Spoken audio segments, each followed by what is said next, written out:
रामराम विद्यार्थी मित्रांनो, कॅप राऊंडसाठी सगळ्यात मोठी न्यूज जी आहे ती तुमच्याकडे आली विद्यार्थी मित्रांनो, आणि मी तुम्हाला एक्सप्लेन करणार आहे की कॅप राऊंड नेमकं जे ते असतं का, या ओव्हरऑल प्रोसेसचा तुम्हाला एक शॉर्टमध्ये मी ते माहिती देणार आहे. ओके, जर पालक वर्ग बघत असतील तर नक्की महत्त्वपूर्ण व्हिडिओ आहे, तर नक्की बघा आणि तुमच्या मुलांना पण दाखवा. आणि विद्यार्थी वर्ग बघत असतील तर खूपच जास्त गुड न्यूज आहे. ओके, तर विद्यार्थी मित्रांनो, मी तुम्हाला सांगतो की कॅप राऊंड ही प्रोसेस जी ती खूप जास्त जे ते कॉम्प्लिकेटेड अजिबात नसते विद्यार्थी मित्रांनो. ओके, खूप जास्त इझी प्रोसेस असते, फक्त तुम्हाला नीट थोड्याफार जे ते स्टेप वगैरे समजून घ्यायचे. ओके, तर ते स्टेप कोणत्या, तर विद्यार्थी मित्रांनो सगळ्यात पहिले जे तुमची जी ती प्रोविजनल मेरिट लिस्ट आली, त्यानंतर तुमची फायनल मेरिट लिस्ट आली, आता तुमची जे ते ऑप्शन फॉर्म फिलिंग सुरू आहे. ओके, आणि विद्यार्थी मित्रांनो काही दिवसातच तुमचं कॅप राऊंडचा रिझल्ट लागणार आहे. म्हणजे तुम्ही जी पण फायनल मेरिट लिस्ट आली, त्यानंतर जी पण तुम्ही यादी बनवली असेल स्वतःहून किंवा कोणत्या काउन्सिलर थ्रू किंवा जे ते तुमच्या रिलेटिव्ह थ्रू कोणत्याही प्रकारे तुम्ही एक कॉलेजची लिस्ट बनवली, ती अपलोड केली ऑप्शन फॉर्म फिलिंगच्या वेळेस, मग त्यानंतर तुम्हाला समजायला पण पाहिजे ना की जे पण कॉलेजचे रिझल्ट वगैरे मी टाकले किंवा जे पण कॉलेजेस मी माझ्या लिस्टमध्ये टाकले, तर त्यामध्ये नेमकं जे ते कोणतं कॉलेज मला अलॉट झालं आहे. ओके, तर विद्यार्थी मित्रांनो अशा ठिकाणी जे ते तुम्ही एक काम करू शकता, तुम्हाला जे ते कॅप राऊंडचा जे ते सहारा घ्यावा लागतो. ओके, म्हणजे ज्या पण दिवशी कॅप राऊंड येतो त्या दिवशी तुम्हाला समजून जातं विद्यार्थी मित्रांनो की कोणतं कॉलेज तुम्हाला नेमकं अलॉट झालं आहे. ओके, तर विद्यार्थी मित्रांनो कोणतं कॉलेज अलॉट झालं आहे ते तुम्हाला बघायला भेटतं. आणि बरेचसे विद्यार्थ्यांना डाऊट असतं की दादा एक कॅप राऊंडमध्ये आम्हाला जे ते किती कॉलेजेस जे ते अलॉट झालेले असतात, तर 10-12 तर नसतं विद्यार्थी मित्रांनो. तुम्ही किती पण कॉलेज टाका, 300 तुम्हाला प्रेफरन्सचं जे ते अवेलेबल असतं ऑप्शन, 300पैकी तुम्हाला फक्त एकच कॉलेज अलॉट होते. ओके, तर जितकी पण तुम्ही कॉलेजची लिस्ट भरता त्याच्यापैकी एकच कॉलेज तुम्हाला अलॉट होते. आणि त्यानंतर तुम्हाला वाटलं की दादा मला या कॉलेजमध्ये ॲडमिशन नको आहे, मला याच्याहून बेटर कॉलेज पाहिजे, बेटरमेंट करा.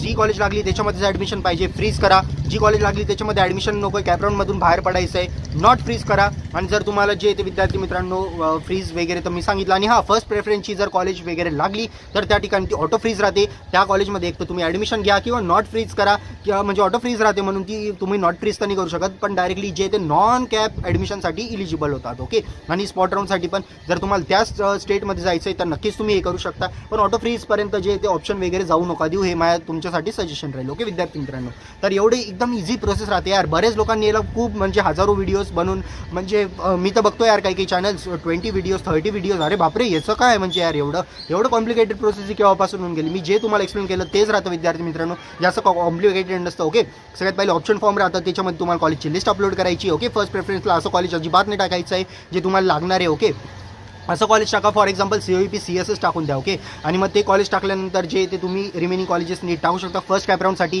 तुम्हाला एक फॉर एक्झाम्पल 10 कॉलेजेस टाकले. ओके, त्याच्यापैकी 8व्या नंबरचं कॉलेज अलॉट झालं, तुम्हाला वाटते मला याच्याहून बेटर कॉलेज पाहिजे, तर तुम्ही एक बेटरमेंट करा. ओके, आणि सेकंड कॅप राऊंडमध्ये आता रूल चेंज झाले विद्यार्थी मित्रांनो. 3 पहिले कॉलेजेस जे ते ऑटो फ्रीज होणार आहेत, तर पहिले 3 कॉलेजेस असे टाका जे तुम्हाला लागणार नाही. COEP CS, COEP IT.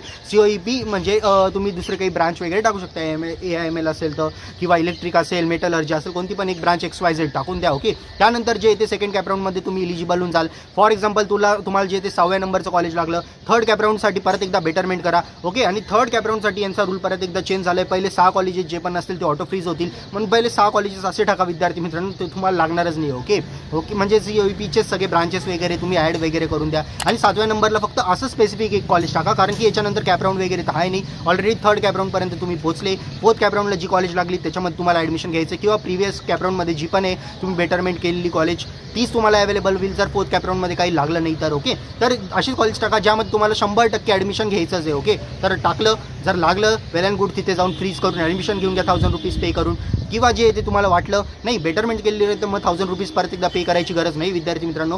तुम्हाला फक्त एकचदा 1000 रुपीज ओव्हरऑल प्रोसेसमध्ये पे करावे लागतं. ओके, आणि जर वाटलं की दादा मला या कॉलेजमध्ये घ्यायचं नाही तर तुम्ही नॉट फ्रीज करा, नॉन कॅपसाठी ॲडमिशन घेऊन घ्या, किंवा स्पॉट राऊंडसाठी किंवा इन्स्टिट्यूट राऊंडसाठी तुम्ही अप्लाय करा. ओके, एवढी इझी प्रोसेस राहते विद्यार्थी मित्रांनो, बाकी काही टेन्शन घेण्याचं गरज नाही आहे. ओके, तर all the best for your admission process. काउन्सिलिंगमध्ये जर एनरोल व्हायचं असेल तर हे सर्व माहिती मी तुम्हाला आणखी डिटेलमध्ये सांगतो तिथे. ओके, तर पालक वर्ग बघत असतील फक्त 799 रुपीज कॉस्ट आहे. याच्यामध्ये मी स्वतः तुमची कॉलेजची लिस्ट बनवून देईल.